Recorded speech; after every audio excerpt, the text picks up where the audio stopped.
Hello दोस्तों, आइए हमारा व्रत कथा चैनल में आपका स्वागत है। मैं आपके लिए लेके आई हूँ गणेश जी की कहानी। जय गणेश जी। एक नगर में एक ब्राह्मण और ब्राह्मणी रहते थे। वो बहुत गरीब थे। उनका एक छोटा सा पुत्र था। पुत्र खेलता हुआ बाहर गया तो किसी ने के हाथ में गणेश जी की मूर्ति लाते हुए देखा। घर पर आकर पिताजी से जिद करने लगा कि पिताजी, मुझे भी एक गणेश जी की मूर्ति चाहिए। सब लोग गणेश जी की मूर्ति ले जाकर पूजा अर्चना करते हैं, मैं भी वो करना चाहता हूँ। तब पिताजी ने बात को टाल दी, क्योंकि उनको गणेश जी की मूर्ति लाने के लिए पैसे नहीं थे। उन्होंने कहा कि बेटा, तू बहुत छोटा है, जब बड़ा हो जाएगा तब गणेश जी की पूजा करना। तब छोटा से बेटे ने कहा, ऐसा तो कोई नियम नहीं है कि छोटा गणेश जी की पूजा नहीं कर सकता है। मुझे तो गणेश जी की मूर्ति चाहिए ही चाहिए। तब माँ ने कहा कि तुम इसे क्यों रुलाते हो, अपना एक ही तो पुत्र है। गरीब तो बहुत होते हैं, क्यों गणेश जी की पूजा के लिए भी कुछ हो तो घर में बेच दो और इन्हें दे दो। तब पिताजी ने इधर उधर देखा, बेचने के लिए कुछ भी नहीं था। तब माँ ने उनके हाथों में से अंगूठी निकालकर उनके पिताजी को दी। सोनार के घर जाकर पिताजी ने उस अंगूठी को बेचकर कुछ पैसे लाया और पैसे लाकर गणेश जी की मूर्ति लाकर उस पुत्र को दे दी कि ले बेटा, ये गणेश जी की मूर्ति, तू पूजा अर्चना करना चाहता है तो कर ले। जैसी तुझे होए जैसी ही करना, हम तो मजदूरी करने के लिए जाएंगे। तब गणेश जी की पूजा मन से करता रहता। उसके पास कुछ भी नहीं था। थोड़ा सा आटा लेकर बाटी बना देता और उसे अंगीरे पर सेक कर गणेश जी के सामने धर देता कि गणेश जी, मेरे पास न तो गुड़ है न ही घी है। हमारे लिए पेट के लिए भी कुछ नहीं है। पिताजी मजदूरी करते हैं और हमारा पेट पालन करते हैं। तुम इस सूखी बाटी से ही भोग लगा लेना।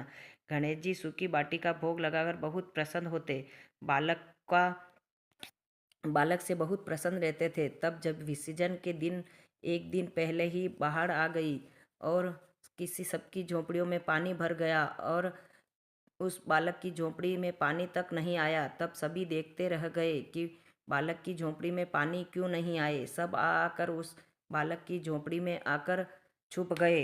इधर उधर देखा तो उनके माता पिता दिखाई नहीं दिए। तो बालक जोर जोर से रोने लगा और कहने लगा कि मेरे पिता और माँ कहाँ हैं। तब कहीं दिन ढूंढने पर उसे उसके माता पिता नहीं दिखे, क्योंकि वो बाहर में बह चुके थे। जब वहाँ मजदूरी करने गए वो वापस नहीं लौट कर आए। तब धीरे धीरे उनको सबसे नफरत होने लगी और इस गांव से भी नफरत होने लगी, क्योंकि सभी लोग आकर हमारी झोंपड़ी में छुप गए। हमारी झोंपड़ी में पानी ना आने के कारण भी हमारी पिता और माँ कहाँ रह गए, जो पहाड़ में बह गए हैं। थोड़े दिन हुए और वहाँ से उस गणेश जी की मूर्ति को विसर्जन भी नहीं किया और वहाँ से सीने से लगाकर मूर्ति लेकर चला गया। कहीं दूर गांव में जाकर उन मूर्ति को अपने मोर के पीछे बांध देता, कहीं कपड़े से, और काम करता, मजदूरी करके उनका पेट पालन करता। दिन निकलते गए और बालक तो बड़ा हो चुका था। बड़ा हुआ तो उसने ब्राह्मण का रूप धारण कर लिया। मोटी मोटी जटा बढ़ा दी और मोटी मोटी दाढ़ी बढ़ा दी। जब संतों के साथ रहने लगा, संतों के साथ शिक्षा पारण करने लगा। जब उसने थोड़े ही दिन बाद सोचा कि मैं यहाँ इस संतों के पास ही रह जाऊँगा तो मैं आगे इस भगवान की पूजा कैसे कर पाऊँगा। वो गणेश जी की मूर्ति लेकर एक ट्रेन में बैठ गया। ट्रेन में बैठा तो टिकट लेने आया टीटी, तो उसने पूछा कि भाई तुम टिकट दो। वो के पास कोई टिकट नहीं था। तो उसने एक दूसरे आदमी से उनके गणेश जी की बातें करने लगा और गणेश जी का ध्यान किया कि गणेश जी, मैं इस आदमी से बातें में उलझाता हूँ, इतने इस टीटी को आगे भेज देना, क्योंकि मेरे पास पैसे नहीं हैं। तब उसने उन गणेश जी की चर्चा चालू की कि मैं गणेश चतुर्थी के दिन ऐसा हुआ, मैंने पिताजी को ऐसा कहा और मेरे माता पिता पहाड़ में बह चुके हैं। ऐसी उसको गणेश जी की कहानी सुनाने लगा। गणेश जी की कहानी सुनाते सुनाते उसका कुछ ध्यान नहीं रहा और टीटी आगे निकल गया। भगवान का शुक्र अदा करने लगा कि भगवान, मैंने इनको बातें में उलझाया, इतने आपने उसको आगे भेज दिया। तब उनका कोई स्टेशन फिक्स नहीं था कि वो कहाँ उतरेगा और कहाँ जाएगा। हर किसी स्टेशन पे उतर गया और वो गणेश जी की मूर्ति वहीं ट्रेन में छूट गई।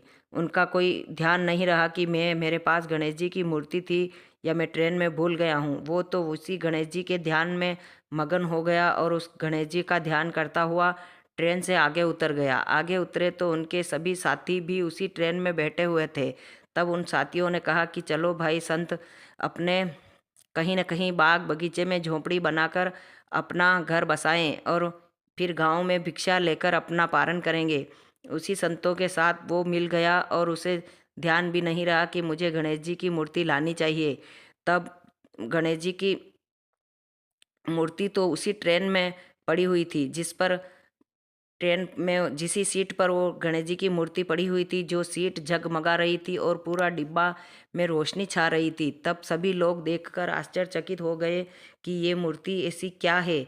वो कहता मैं लेकर जाऊं और वो कहता मैं लेकर जाऊं। कहीं लोगों ने ले जाने की कोशिश की, लेकिन उस सीट से मूर्ति हिली नहीं गई, किसी से तूकी नहीं गई। तब सभी ने कहा कि ये तो यहाँ जमा कर रखी है, अपने से नहीं तूकेगी। सब भी अपने अपने स्टेशन आती गई और उतरते गए, और कहीं लोग बैठे हुए थे। आगेला स्टेशन आया, वहीं पर ट्रेन न कोई खराब हुई न कोई कुछ हुआ, फिर भी वहाँ से ट्रेन आगे हिल नहीं रही थी और नहीं चल रही थी। कहीं वैज्ञानिक लाए, फिर भी उस ट्रेन आगे नहीं बढ़ी। सभी रेलवे स्टेशन वाले परेशान हो गए और सभी वैज्ञानिक भी परेशान हो गए कि ना कुछ खराबी है, फिर भी ये ट्रेन आगे क्यों नहीं जा रही है। तब वहाँ उधर वो संत उसी नगर में एक जंगल में झोपड़ी बनाकर संतों के साथ रहने लगा। जब उनकी झोपड़ी बनकर तैयार हुई, सबने अपने अपने भगवान इष्ट को वहाँ पर विराजमान किया। अपने अपने संतों ने अपने अपने भगवान को भोग लगाया। जब उसे याद आया कि मैं भी भगवान को भोग लगा के बाद ही खाना खाता हूँ, मेरे भगवान कहाँ चले गए। तब इधर उधर देखा तो कहीं उसे भगवान नहीं मिला। उनके मित्रों से बात हुई कि मेरे भगवान कोई चुरा के लाए हो तो मुझे कह दो। तो सभी ने मना कर दिया कि भाई तुम्हारा गणेश जी में तुम्हारा इतना ध्यान है तो हम क्यों लाएंगे, भगवान कोई हम चुराने की चीज़ है जो हम छुपा देंगे। तब उसने कहा कि मेरे को कुछ याद नहीं है, मैंने कहाँ पर भगवान की मूर्ति छोड़ी है। तब उसे याद आया कि मैं उसी ट्रेन में ही उसी सीट पर वो छोड़ के आ गया हूँ। तब संतों ने कहा कि ट्रेन कुछ समय आगे नहीं गई होगी, अपन चलें देखें।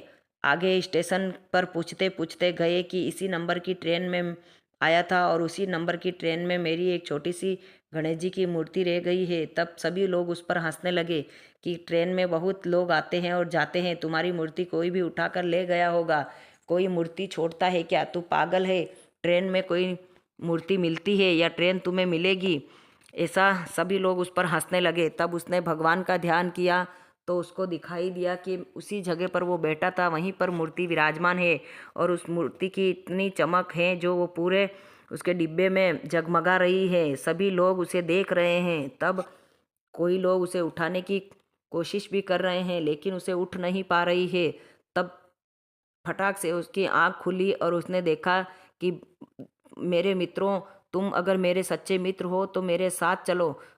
तभी सभी मित्र ने उनके साथ चलने के लिए रवानगी कर दी। दौड़कर उसी ट्रेन के पास गए और देखा तो ट्रेन आगे ही स्टेशन पर खड़ी हुई थी। सभी वैज्ञानिक उसे उसी चर्चा में जुट रहे थे कि क्या हुआ, कुछ खराबी नहीं है, फिर भी ट्रेन चल नहीं रही है, क्या वजह हो सकती है। तभी सभी पुलिस वाले और कर्मचारी सभी खड़े थे। सभी को झाकर धक्के लगाया और बीच में जाकर खड़ा हो गया। उसी ब्राह्मण के बेटे ने कहा कि भाई मुझे ट्रेन में चढ़ने दो, इतने नंबर के डिब्बे में मैं बैठा था, उसी में मेरे गणेश जी की मूर्ति है। तब उसको धक्का मारकर नीचे उतार दिया और कहा, पागल व्यक्ति, तू कहाँ दौड़ कर जा रहा है, हम तो सब परेशान हो रहे हैं कि हमारी ट्रेन चल नहीं रही है। तब उसे धक्के मारकर बाहर फेंक दिया गया। जमीन पर लोटा हुआ रो रहा था। तब एक बूढ़ा आदमी आया, उसने कहा, भाइयों तुम उनको धक्के क्यों मार रहे हो, क्या पता तुम्हारे इसको ट्रेन में चढ़ने के बाद और कुछ इसकी चीज़ है वो ले जाने के बाद तुम्हारी ट्रेन चल जाए, हमारा ही कहना मान लो। तब किसी भाइयों ने कहा कि ये बूढ़े आदमी हैं, बुजुर्ग हैं, इनकी बात को मान लो, इस ब्राह्मण को चढ़ने दो। ब्राह्मण अपने डिब्बे में जहाँ पर बैठा था वहाँ गया और उसी मूर्ति को उठाई, सीने से लगाई और उस मूर्ति को लेकर आया। और जैसे ही उसने नीचे पाँव लगाया और जही प्लेटफार्म पर आया, ट्रेन उसी स्टेशन से चालू हो गई। सभी व्यक्ति देखते ही रह गए और अपने आप ट्रेन चालू हो गई। न ड्राइवर बैठा था, न कोई वैसे ही ट्रेन चालू हो गई। तब सभी लोग और सभी कर्मचारी, सभी विधायक लोग बैठे थे। तब उस ब्राह्मण को हाथ जोड़कर माफ़ी मांगी, भाई हमने तुमको धक्का दिया है, हमें माफ़ कर दो। तुम तो इस गणेश जी की मूर्ति चमत्कारी है, इस गणेश जी की ही कृपा से हमारी ट्रेन चली है। उसी गणेश जी, उसी रेलवे स्टेशन पर सभी कर्मचारियों ने कहा कि तुम यहाँ पर गणेश जी की मूर्ति स्थापित कर दो, यात्री जाते आते इनके दर्शन करते रहेंगे, सभी की मनोकामना पूर्ण होगी। तब उस ब्राह्मण ने कहा, नहीं, ये तो मेरी झोपड़ी में ही स्टेशन पे नहीं मूर्ति स्थापित करूँगा, ये मेरे सीने से लगा कर रहूँगा, तुम मुझसे बेस न करो। तब भी उन्होंने कहा, भाई मैं ये मूर्ति तो तुम्हें नहीं दूंगा, लेकिन अगर तुम चाहते हो तो गणेश चतुर्थी के दिन दूसरी मूर्ति लाकर उस स्टेशन पर रख देना, तुम्हारी हर इच्छा गणेश जी पूर्ण करेंगे। फिर गणेश चतुर्थी के दिन दूसरी मूर्ति लाकर उसी रेलवे स्टेशन पर स्थापित की और सभी यात्री जाते आते उनकी पूजा अर्चना करते और भोग लगाते।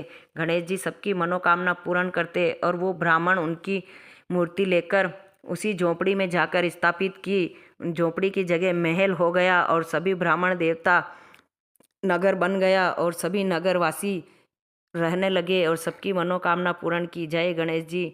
उस ब्राह्मण की मनोकामना पूर्ण की जैसी सबकी करना, और उस गणेश जी का ध्यान किया, उनको दर्शन दिया जैसे सभी को देना।